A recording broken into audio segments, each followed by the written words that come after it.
अब देखो second law of motion क्या होता है। अगर कोई फोर्स है, ठीक है, F1 है और यहाँ F2 है, तो फॉर्मूला क्या पुट होगा, F is directly proportional to delta P divide by delta T, ठीक है। इसी को ही बोला जाता है rate of change in momentum is directly proportional, ठीक है। F इक्वल टू के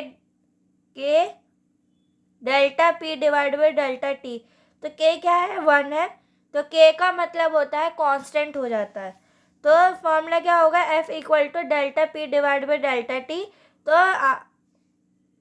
फॉर्मूला क्या पुट हो जाएगा, F इक्वल टू M में।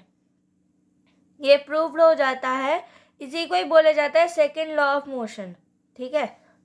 ये फोर्स F1 है, यहाँ F2 है, ठीक है। थर्ड लॉ ऑफ मोशन क्या होता है, F12 ये ऊपर मैग्नीट्यूड होता है, तो delta P I equal to delta T, delta minus delta P F divide by delta T. Delta T से डेल्टा टी कट जाएगा, तो आंसर क्या आएगा, delta P I equal to internal momentum, और डेल्टा पी एफ मतलब होता है final momentum. अब देखो delta P I equal to minus delta P F, तो आंसर क्या आएगा, delta P I plus delta P F equal to 0।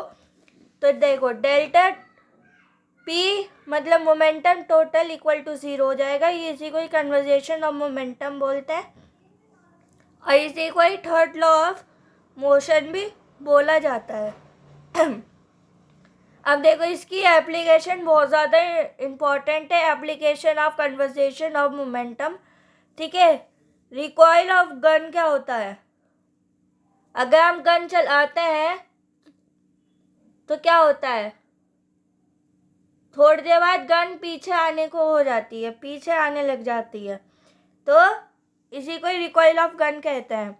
इसका फॉर्मूला होता है V equal to minus MV। V क्या है, वेलोसिटी ऑफ गन, MV क्या है, बुलेट ऑफ मास, और M क्या है, गन मास, ठीक है। सेकेंड क्या है, rocket population conversation in linear momentum. Linear मतलब होता है जिसकी वैल्यू 1 हो। इसका फॉर्मूला होता है A equal to minus MV divide by M, ठीक है।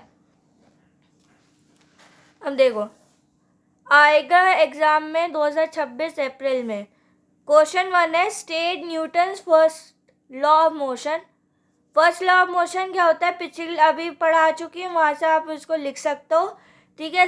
इसी का ही आगे पार्ट है कि डिफाइन इनर्शिया, इनर्शिया को डिफाइन करो, अभी रिसेंटली पढ़ा है, वहाँ से आप इसको डिफाइन कर सकते हो, ठीक है। Which physical quantity in the measure of inertia of a body. इसका मतलब यह है कि पहले क्या करना है आपको, कि Newton second law of motion को डिस्क्राइब करना है, मतलब फर्स्ट लॉ ऑफ मोशन को डिस्क्राइब करना है न्यूटन के, और सेकेंड है इनर्शिया को डिस्क्राइब करना है, जो अभी रिसेंटली पढ़ा है, वहाँ से आप उसको लिख सकते हो।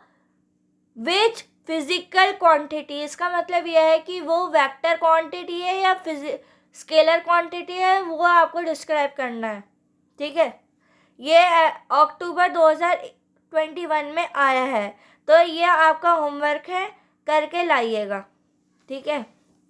सेकेंड है the force fact on the body of a mass M for t second, the change in its linear momentum will be force multiplied time। ये PYQ में आया है अप्रैल 2024 में। आंसर है impulse equal to F multiplied delta T।